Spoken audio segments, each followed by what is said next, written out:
तस्मै सदेकस्मै कस्मै चिन्मसे नमः। यदेतद्विश्वरूपेण राजते गुरुराजते।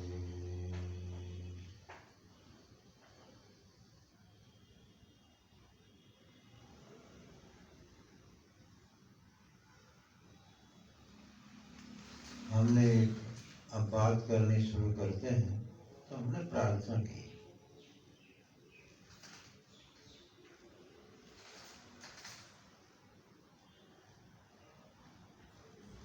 प्रार्थना करने से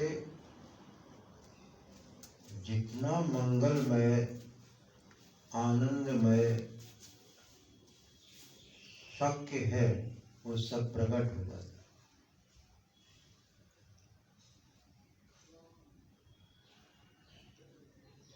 प्रार्थना हम लोग क्यों नहीं करते? जानते हैं, सब जानते हैं।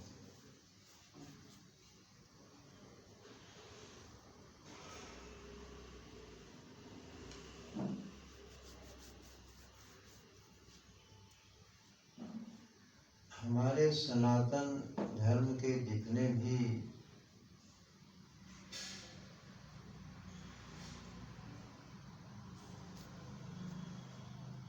विचारधाराएं हैं वो सब एक पर ही केंद्रित है। उसमें से फिर लोगों ने एक एक साधन ले लिया और अपना अपना एक संप्रदाय चला दिया। विश्व की इस समय जो 2 नंबर पे आबादी है, कहते हैं वो मुसलमानों की। मुसलमान कौन है? इंसान ही तो है वो। परंतु एक विचारधारा अलग बना ली गई, रहनी अलग बना ली गई और भेद पैदा कर दिया, जबकि अभेद थी स्थिति। अनादिकाल से एक अभेद स्थिति चल रही थी, उसमें एक भेद पैदा कर दिया। और आलंबन के लिए जितने हमारे 20-25 साधन प्रसिद्ध थे, उनमें से एक साधन पकड़ लिया, नमाज, प्रार्थना।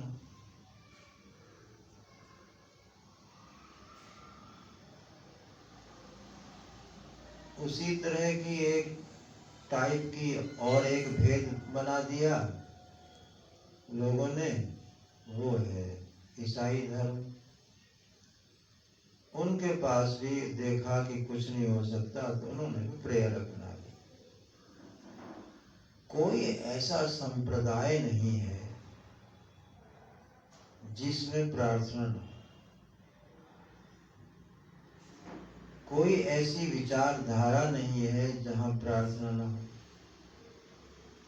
कर्मकांड में पहले संकल्प किए बिना कर्मकांड ही नहीं होता, कोई यज्ञ नहीं होता।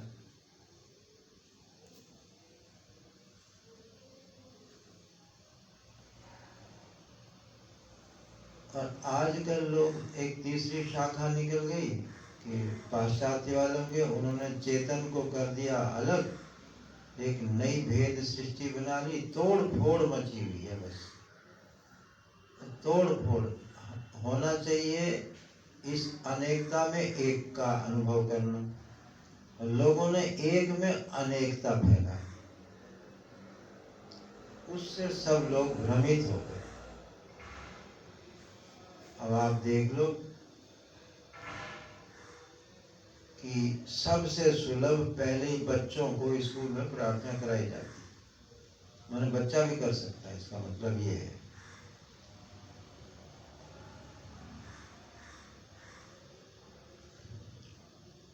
अब कौन नहीं करता प्रार्थना? 2 आदमी प्रार्थना नहीं करते। अब परीक्षा करके देख लो अपने को कि हम उन 2 में से कौन से हैं। एक तो अहंकारी व्यक्ति कभी प्रार्थना नहीं करे। कैसे करेगा? चोरी चोरी करेगा, सीधे सीधे नहीं करेगा, चुपचाप अंदर अंदर करेगा। तो असमर्थता का तो उसको भी अनुभव होता है, सब जगह तो वो भी पूर्ण नहीं है। अपूर्णता तो उसे भी चुभती होगी, तो चुपचाप प्रार्थना करता है, दिखाता नहीं। और एक व्यक्ति और है जो अहंकारी से भी ज्यादा खतरनाक है, वो है कुसंग में पड़ा हुआ। प्रार्थना वो भी करता है, वो कैसे करता है? वो घुमा फिरा के करता है। ऐसा एक व्यक्ति आप मुझे विश्व में नहीं दिखा सकते हो जो प्रार्थना ना करता हो। ऐसा एक पशु पक्षी भी नहीं दिखा सकते जो प्रार्थना की मुद्रा में ना हो। सब अपेक्षा रखते हैं। अभी हम सवेरे घूमने जाते हैं तो जैसे वाटिका में, पार्क में प्रवेश करते हैं, 5-7 कुत्ते आ जाते हैं पास। क्या करते हैं? हमारी तरफ देखते हैं कि कुछ लाए होंगे ये हमारे खाने के लिए। मैंने वो प्रार्थना कर रहे हैं कि लाओ, कुछ दे दो, कुछ दे दो। ऐसा कोई आप देख नहीं सकते कि जो प्रेयर ना करे। प्रेयर को इस व्यापक रूप से समझिए ना, एक या स्पेशल कोई वर्डिंग बना करके जैसे लोगों ने नमाज बना ली, तो ऐसे कोई ऐसे फिक्स नहीं है। प्रार्थना का तो अर्थ है कि हम कुछ चाहते हैं, हमें दे दो, हमें मिलना चाहिए बस।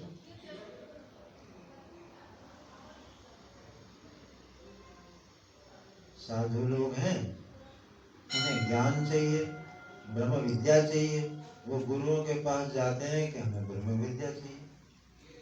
बताओ, जो चाहता है वो प्रार्थना जरूर करेगा और कर रहा होगा।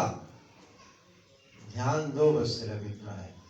तो फिर जब सब कर ही रहे हैं तो फिर हमें बोलने की क्या जरूरत है?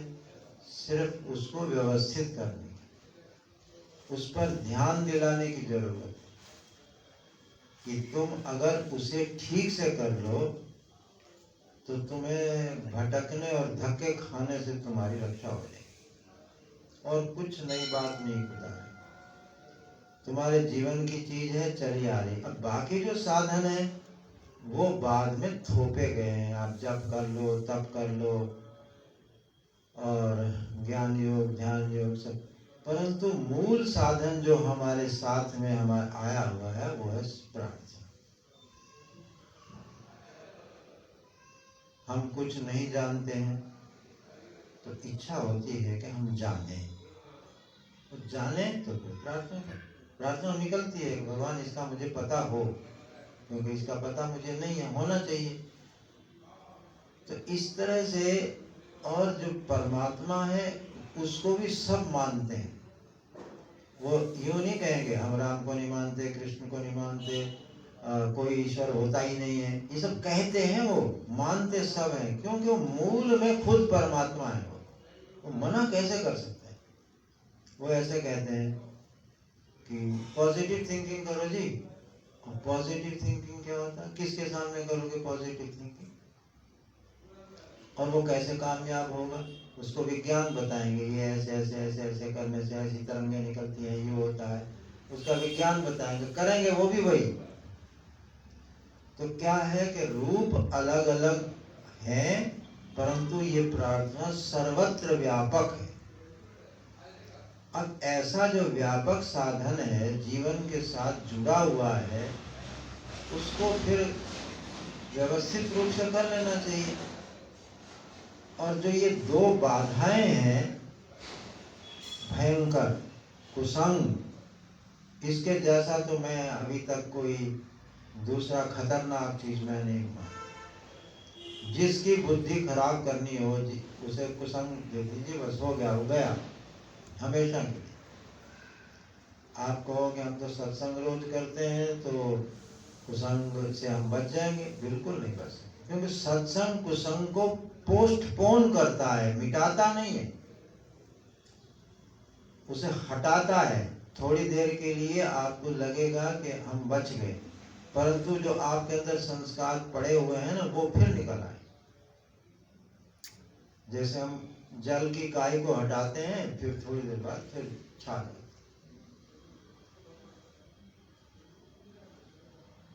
तो प्रार्थना हमारे जीवन में रहती है, वही हमेशा के लिए रक्षा करती है। कुसंग से रक्षा करने का ऐसा अन्यतम माने इसकी टक्कर का दूसरा नाम, ऐसा साधन और नहीं।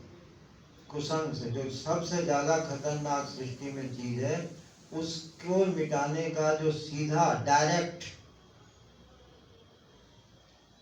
साधन है वो प्रार्थना है।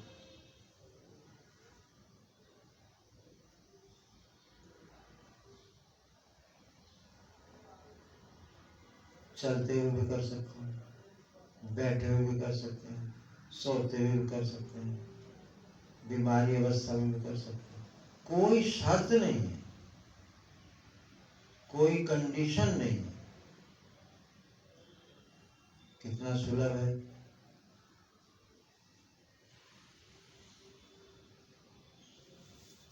हमारे स्वभाव को मार दिया गया। हमारा स्वभाव ही है प्रार्थना करने का। अब बताओ, जिस अहंकार को मिटाने के लिए लोग नम्रता का अध्यारोप करते हैं कि नम्रता चाहिए, नम्रता बहुत अच्छा गुण होता है, सुशीलता बहुत अच्छा गुण होता है, हाँ होता है, उसको लाओगे कैसे जीवन में? अहंकार शिथिल हुए बिना नम्रता आएगी कैसे जीवन में? सुशीलता आएगी कैसे जीवन में? गुणों में सबसे श्रेष्ठ गुण शील गुण है। महाभारत में इसकी कथा भी है। तो वो उसका अर्थ क्या है शील का? कि वो आदमी अहंकारी नहीं है, इसीलिए उसको श्रेष्ठ बताया है। तो अहंकार को, जो इतना बड़े बड़े विघ्न हैं, बाधाएं हैं, कठिनाई है, वो है अहंकार और कुसंग। वो ज्यादा फैला हुआ है। कहते हैं ना, ईगो बढ़ा हुआ है, सबका ईगो बढ़ा हुआ है। इसलिए वो प्रार्थना विधिवत नहीं करते। करते हैं सब, चोरी चोरी करते हैं, अविधि पूर्वक करते हैं। गीता में है ना कि जो अविधि पूर्वक करेगा उसको फल नहीं मिलता, इसलिए फल नहीं मिल रहा। विधि क्या है? विधि है हृदय से होनी चाहिए प्रार्थना। अब हृदय तो जब दुख आएगा, अच्छा अब दुख भी आएगा। जैसे उदाहरण के लिए हमने सुना है कि एक निर्भया कांड हुआ था भारत में यहाँ कुछ साल पहले। अगर वो लड़की उस समय प्रार्थना कर लेती, इतने बड़े दुख के समय, ओहो चमत्कार हो गया होता। अब देखो, दुखी है, हृदय से चाहती है, मगर वो पुकारती नहीं है।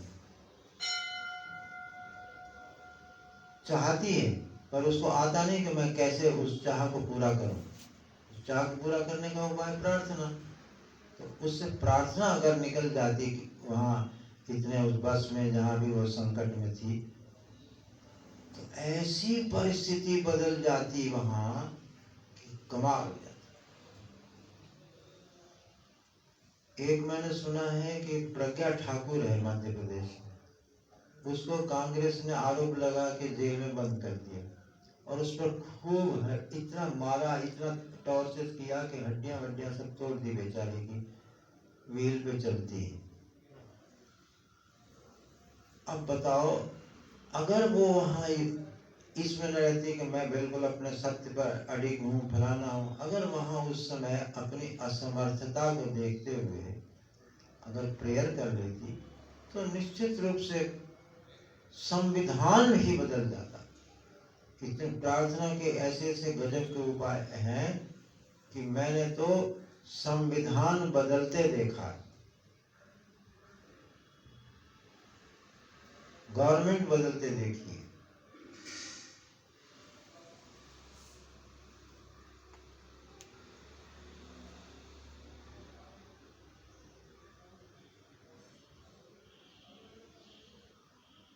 एक पिंजौर जगह है हरियाणा में, कालका के पास, पंचकूला के पास।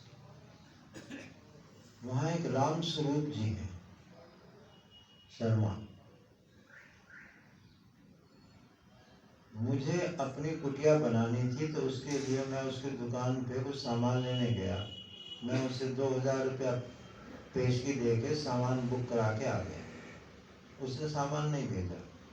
दूसरे दिन मैं फिर गया, उसने कहा आ जाएगा, भेज दूंगा।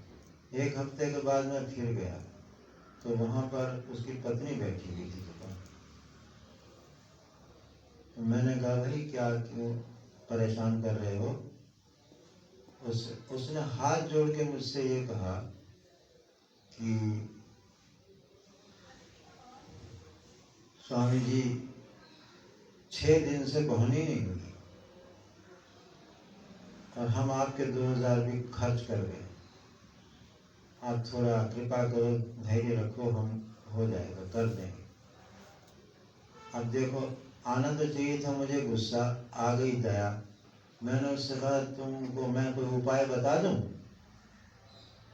तो हाथ जोड़ के कहने लगी बता दो तो अच्छा है। मैंने घर में कितने आदमी हो? बोले 6। मैंने कहा मैं उपाय बताऊं, 6 के 6 कर लोगे? तो हाँ कर लेंगे। मैंने उसे प्रेयर बताया और 6 के 6 लोग लग गए। अब संविधान की बता रहा था ना, बात तो बहुत है, ऐसे छोड़ो, ऐसे तो लाखों बातें हैं, कहाँ तक सुनाएंगे। तो इतना एक हिस्सा बताता हूँ उसका, कि उस पे सेल टैक्स के 6 लाख रुपए सरकार ने लगा रखे थे। तो प्रार्थना करने पर कैसे कैसे परिवर्तन शुरू हुए, जिसमें से एक परिवर्तन ये था कि पंचकूला से वकील आया उसकी दुकान पे, रामस्वरूप वो तुम्हारा जो केस है वो हल हो जाएगा, क्योंकि हरियाणा सरकार ने वो उसमें संशोधन कर दिया है तुम्हारे कानून में, वो तुम छूट जाओगे 6 लाख से। तो उसने कहा भाई मैं 6 लाख से छूट तो जाऊंगा, पर तुम तो फीस लोगे कि नहीं, वो मैं कहाँ से लाऊंगा? तो वकील चला गया। तो उसने सोचा कि बेचारा गरीब है, मैं कर ही देता हूँ इसका काम, क्योंकि कानून बदल गया है, तो ठीक है। उसने केस कर दिया, वो केस को ओपन कर दिया और वो 6 लाख माफ हो गए उस कानून के अंतर्गत। और उसके 10 दिन बाद कानून वापस वहीं का वहीं लौटा दिया। गवर्नमेंट ने उसको उस नोटिफिकेशन को कैंसिल कर दिया। मैंने कानून बदलते देखा है, गवर्नमेंट बदलते देखी है, इतना परिवर्तन हो सकता है तो क्या नहीं हो सकता। केवल अहंकार को ढीला करके किसी महान को ध्यान में लाओ, ये विधि है। तुम लोग महान को ध्यान में लाते नहीं हो, अपने दुख ही दुख दिखाते रहते हो, मैं परेशान हूँ, मेरी ये घर में परिस्थिति है, ये और अपना चिंतन कर रहे हो, अपनी गलत परिस्थितियों का नेगेटिव चिंतन कर रहे हो या उसका चिंतन कर रहे हो? गीता प्रेस में एक महात्मा रहते थे, हनुमान प्रसाद पोद्दार वहाँ के अच्छे संचालक थे। तो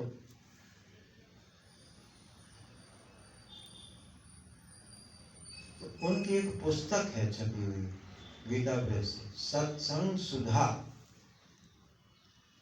उसका कोई लेखक नहीं लिखा हुआ है, ऐसे लिखा है किसी एक ने किसी एक समय किसी एक को जो कहा वो हम यहाँ छाप रहे हैं।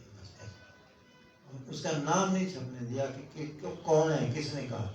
तो उसमें एक युक्ति लिखी थी, शुरू में उसका प्रार्थना चैप्टर है कि तुम तो ये कहते हो भगवान देखो ना मैं कितना दुखी हूँ, मेरी ये परिस्थिति है, और तुम अपना रोना तुम ये क्यों देते भगवान, तुम कितने ऐश्वर्यवान हो, तुम इतने जगत का शासन कर रहे हो, और कृष्ण के रूप में, राम के रूप में तुम्हारे पास अनंत लक्ष्मी अनंत शक्ति है, तो उसका चिंतन क्यों नहीं करते? अपना रोना क्यों रो रहे हो भाई? ये विधि बता रहा हूँ तुम्हें, क्योंकि प्रार्थना सब करते हैं, तो तुमने सुन लिया कि प्रार्थना सभी करते हैं, सब हर आदमी बच्चा प्राणी मात्र करता है, पर वो विधि पूर्वक नहीं होने से वो उसका प्रभाव आता नहीं। विधि, असली विधि क्या है? बाय हार्ट होनी चाहिए। वो हृदय उस समय वैसा रहता नहीं है, तो हमने उसको ढूंढा शास्त्रों से कि जब आदमी दुख में प्रार्थना करता है तो उसमें क्या स्थिति रहती है, मन की, मस्तिष्क की क्या स्थिति रहती है, उस स्थिति की हमने स्टडी की। अब हम वो स्थिति क्या होती है उसको हम जोड़ के प्रार्थना में सेट करते हैं, ताकि वो हृदय से ही हो। वो हृदय क्या है और उस समय क्या चिंतन करना चाहिए, वो सब ये सब स्टडी करके उसको सेट कर दिया।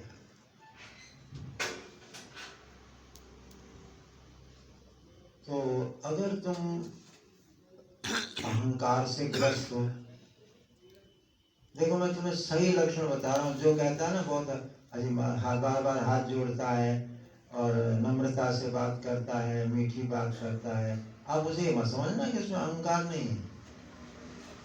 प्रार्थना करता है तो समझ लेना अहंकार नहीं है। नहीं तो जो झुकना नहीं जानता वो किस बात का निरंकारी हुआ? उसका लक्षण ये है कि वो ये नहीं कहेगा प्लीज ऐसे कर दो। हाँ, चालाक लोग तो कर लेते हैं, काम बनाने के लिए नाटक तो करते हैं, मगर प्रार्थना का नाटक करने वाले भी अनेक जगह सफल हो जाते।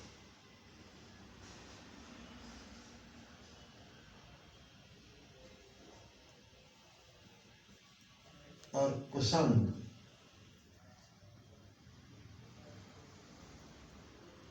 अब यहां से शुरू करो। ऐसा साधन देखो कहाँ मिलेगा।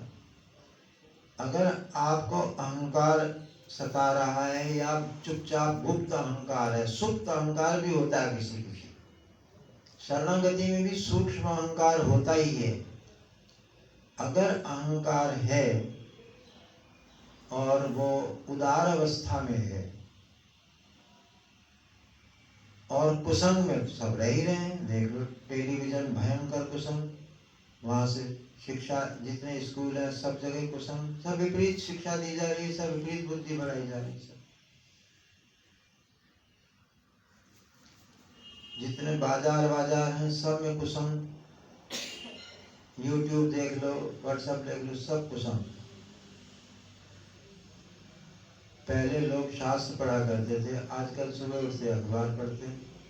और आप जरा कभी नोट करके देखना, अखबार के जो 5-6 पन्ने होते हैं, अधिकांश 80% नेगेटिव समाचार होते। वहाँ ये हत्या हो गई, वहाँ ये हो गया, वहाँ बला, नेगेटिव ही सोचना आपको खबरें मिलेंगी सब।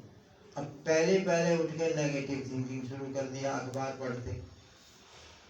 और शास्त्र में था पहले आदमी को ईश्वर है और वो परमात्मा है, वो उसकी भक्ति करने से, उसको याद करने से सब मंगल ही मंगल रहता है। जिनके अनुकूलता है उनकी अनुकूलता बनी रहती है, कंटिन्यू रहती है, उसकी आयु बढ़ जाती है अनुकूलता की।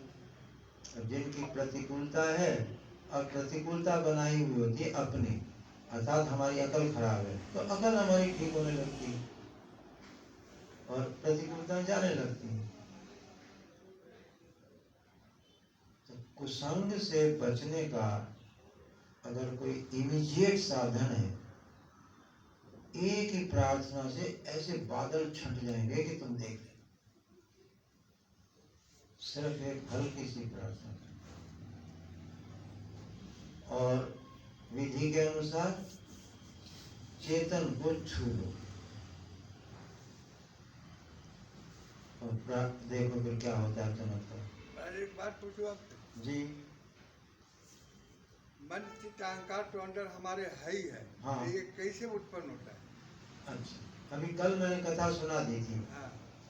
कल मैंने आपको योग वाशिष्ठ से कथा सुना दी थी। आप पुनः योग वाशिष्ठ का वो प्रसंग पढ़िए जिसमें कट व्याल दम 3 असुरों का देवताओं से युद्ध हुआ है। हाँ, ठीक। वहां पर यही दिखाया गया है कि अहंकार की उत्पत्ति माता पिता बच्चों में कैसे करते हैं। वो अहंकारी नहीं होता बच्चा, बच्चा बिल्कुल सौम्य निर्मल और ऐसा मुस्कुराता हंसता हुआ आपको मिलेगा, उसको तो सब लोग बिगाड़ देते हैं। अब उसमें दो कमजोरी है बच्चे में, एक तो वो बेचारा पराधीन है, एक वो असमर्थ है, एक वो अज्ञानी है। अब उसको जैसा चाहो वैसा लोग घुमा देते और वहीं से उसकी शिक्षा शुरू होती। शिक्षा तो होती है शुरू गर्भ से। गर्भ से क्या मतलब? बीज से। आपको अब क्या, ये हमें इस समय नहीं सुनाना है। ये जो बीज होता है ये कीटाणु होते हैं। आपका उस समय जैसी मनोवृत्ति होगी वो बीज का कीटाणु वैसी आकृति बना। अगर आप उस समय श्री कृष्ण की याद कर लें तो कीटाणु की आकृति श्री कृष्ण की हो जाएगी, माने भावना बन जाएगी, वो बच्चा श्री कृष्ण के जैसा ही हो आ जाएगा। आप पता नहीं क्या क्या सोचते रहते हैं, ये ध्यान ही नहीं आता। देखो मैं उदाहरण सुनो, मैंने पढ़ा, बंबई में था अपने गुरुजी के साथ में, तो अमेरिका लंदन में एक केस चला। एक पति ने केस किया अपनी पत्नी पर कि ये जो बच्चा है ये हमारा नहीं है, ये हमारी पत्नी दुष्चरित्र है, क्योंकि इस बच्चे की शक्ल ना माँ से मिलती है ना बाप से मिलती है, तो ये बच्चा कहीं बाहर से आया हुआ। और पत्नी ने ये कहा कि नहीं, ये बच्चा, वहाँ जज के सामने कहा कि ये बच्चा इन्हीं का ही है। अब कैसे निर्णय करे जज कि बच्चा इसका है कि नहीं है, क्या करे? अब प्रमाण क्या था? प्रमाण यह था कि शक्ल आदि मिलती नहीं। तो अब पहले डीएनए वाला तो था नहीं उस समय कि भाई डीएनए टेस्ट कर लो पता लग जाएगा। तो उसमें क्या हुआ कि जज ने चुपचाप उसकी पत्नी से संपर्क किया और उससे पूछा, तुम सच सच ईमानदारी से बता दो कि सच्चाई क्या है, नहीं तो फिर जजमेंट तो जो होगा सो होगा। उसने इस ढंग से बात रखी कि जज को ये विश्वास हो गया कि ये बच्चा इसी का ही है। अब सिद्ध कैसे करें? तो जज ने उससे, उसके पति से पूछा, जहां तुम सोते हो उस कमरे का फोटो लेके आओ। सारा कमरे का, छत का, दीवारों का फोटो लेके आए। तो वहां देखा कि जिधर वो सोते हैं उसके सिर के सामने ही एक हबशी, अफ्रीकी हबशी का फोटो लगा हुआ था। अब उसको उन्होंने कहा उससे वो फोटो मंगवाओ। अगली तारीख पे फोटो आ गया। अब उस फोटो को और बच्चों को मिलाया तो मिलता था वो। अब उस समय जब वो बीज डाला जा रहा होगा, उस समय उसका ध्यान उस चित्र पे चला गया, तो वो जो कीटाणु होता है उसकी शेप बदल गई फौरन, तत्काल।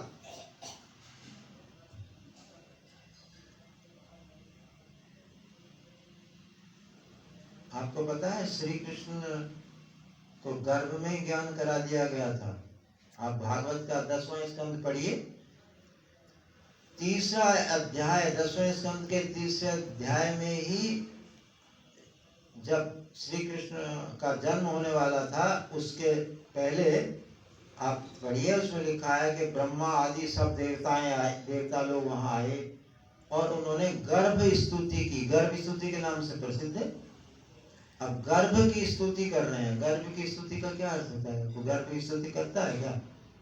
माने गर्भ में जो बालक है उसकी स्तुति। स्तुति माने बताना कि तुम कौन हो, तुम्हें क्या करना है, ये बताने के लिए। अब देखो वहां पहले श्लोक है, सत्यस्य सत्यम। अरे बालक तुम सत्य के भी सत्य हो, माने ये जो जगत रूप प्रतीति वाला सत्य है इसके भी तुम सत्य हो, इसके भी तुम अधिष्ठान आधार हो। अब देखो ये पूरी स्तुति पढ़ के देखो, बिल्कुल तत्व ज्ञान ही वर्णन किया हुआ और कुछ नहीं है उस स्तुति में। तो आ गए कृष्ण, ज्ञान करवा दिया उनको। बस ये तो ऐसे ही ये संस्कार पढ़ते हैं, उसके बदले में तुम यदि प्रार्थना के संस्कार डाल दो तो ये एक बहुत बड़ा हथियार हो गया।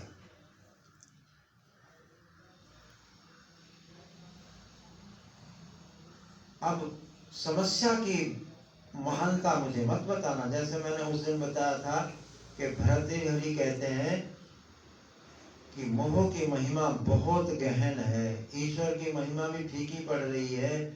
क्या, जरा इसको नोट करना, ये बहुत विशेष है। सत्संग में सुन के कुछ अच्छी बातों को नोट भी कर लिया करो।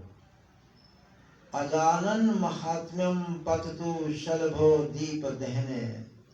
दो उदाहरण दिए हैं, एक मछली का, एक पतंगे का।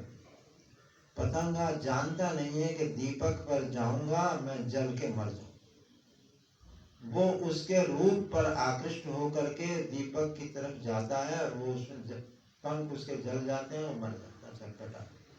अगर बच भी जाता है तो चींटियां बाद में घसीट के ले जाती है, उसका जीवन समाप्त हो जाता है। तो कारण क्या है? कुछ जानता नहीं है कि यहाँ जाऊंगा तो मर जाऊंगा। मरना ही नहीं है, मरना तो कम से कम फिर भी अच्छा है। वो जो पीड़ा में तड़पना है ना, वो ज्यादा अखरता है। दुख जो है वो मौत से भी ज्यादा खतरनाक होता है, आदमी सहन नहीं कर पाता, प्रतिक्षण मरता है दुख में। तो अब दूसरा उदाहरण दिया मछली का। मछली को ये पता नहीं है कि ये सब कांटे में लगा हुआ गोली है, ये मैं खाऊंगी और मैं हमेशा के लिए समाप्त होगा, ये पकड़ी जाऊंगी और खत्म। तो वहां भर्तृहरि की बात देखो, उसकी पीड़ा देखो। भर्तृहरि की बड़ी पीड़ा में ये श्लोक लिखा हुआ है, ये उनके वैराग्य शतक का श्लोक है। अजानन महात्म्यम, वो इसके प्रभाव को नहीं जानता मछली और पतंगा कि मैं मर जाऊंगा। आश्चर्य फिर क्या है भाई? आश्चर्य तो ये है कि जो मनुष्य है ये जानते हुए भी, विजानन शब्द डाला है, विजानन का अर्थ था अनुभव होते हुए भी, जानकारी और फिर उसका अनुभव होते हुए भी दो दिन रात इन विषयों से वो दुख पा रहा है, अपने को नष्ट कर रहा है, फिर भी बार बार वहीं जा रहा। विजानन तो प्रियते विपज्जाल जटिलान कामान अहह गहनो मोह महिमा। ये मोह की महिमा इतनी गहन है कि जानते हुए भी आदमी फिर वहीं जाता। ऐसी संकट की बात भर्तृहरि ने अनुभव की। परंतु मैं तुम्हें निर्भय करता हूं कि ये संकट की इतनी कोई बड़ा संकट नहीं है सृष्टि में जो प्रार्थना से गायब न किया जा सकता। अगर तुम ये मानते हो कि गायब नहीं हो सकता तो कम से कम इतना तो पक्का है कि वो स्थगित तो हो ही जाएगा, पोस्टपोन तो हो ही जाएगा, इसमें तो कोई संदेह ही मत करना। वो अगर मिट नहीं सकता तो पोस्टपोन तो हो ही जाएगा। कई ऐसी कमजोर प्रारब्ध वाले होते हैं, उनको प्रार्थना करो तुरंत हो जाता है। किसी का बड़ा प्रबल प्रारब्ध होता है, प्रबल कर्म होता है, नहीं हटता, उसको तो पोस्टपोन तो वो कर ही देगा। इतनी ऐसा गजब का है कि जरा एक बार पुकारो तो सही, हे अनंत सर्वात्मा। तो फिर हम भी थोड़ा पुकार लेते हैं।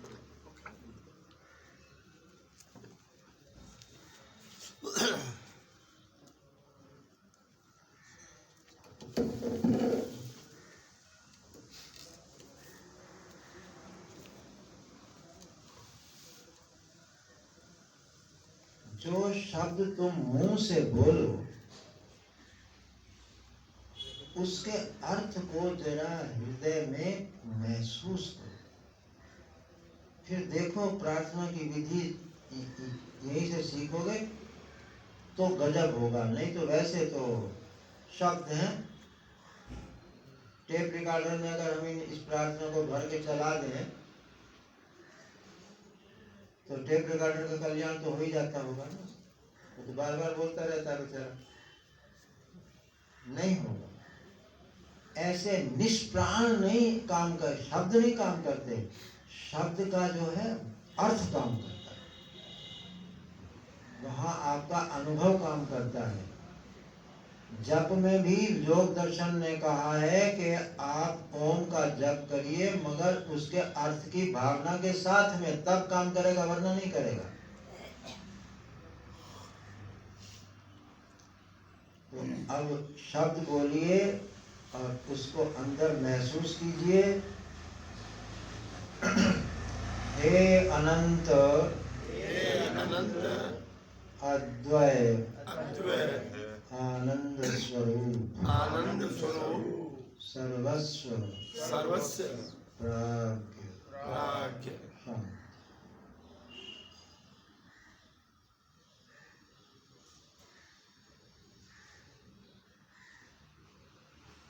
मैं विविक्त का सर्वथा समादर करूं।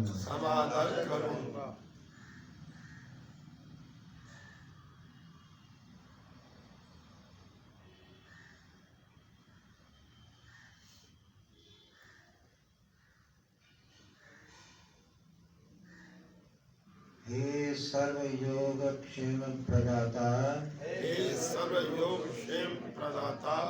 व्योमानंद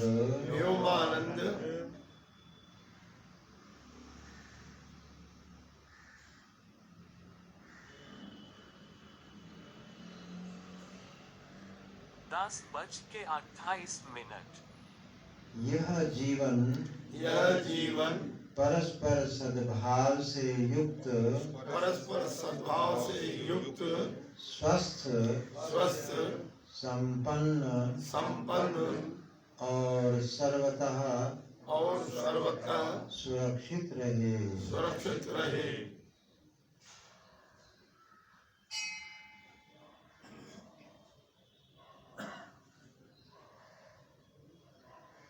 यह जीवन परस्पर सद्भाव से युक्त स्वस्थ संपन्न और सर्वतः सुरक्षित रहे।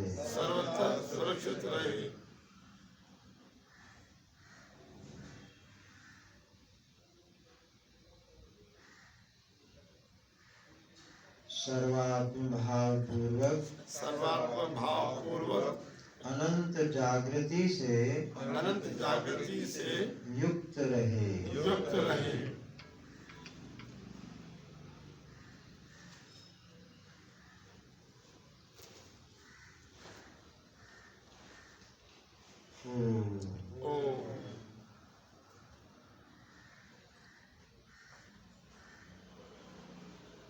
बाकी फिर कल सुनना। सर्वगत्वादनन्तस्य स एवाहमवस्थितः मत्तः सर्वम् अहं सर्वं मयि सर्वं सनातनम्।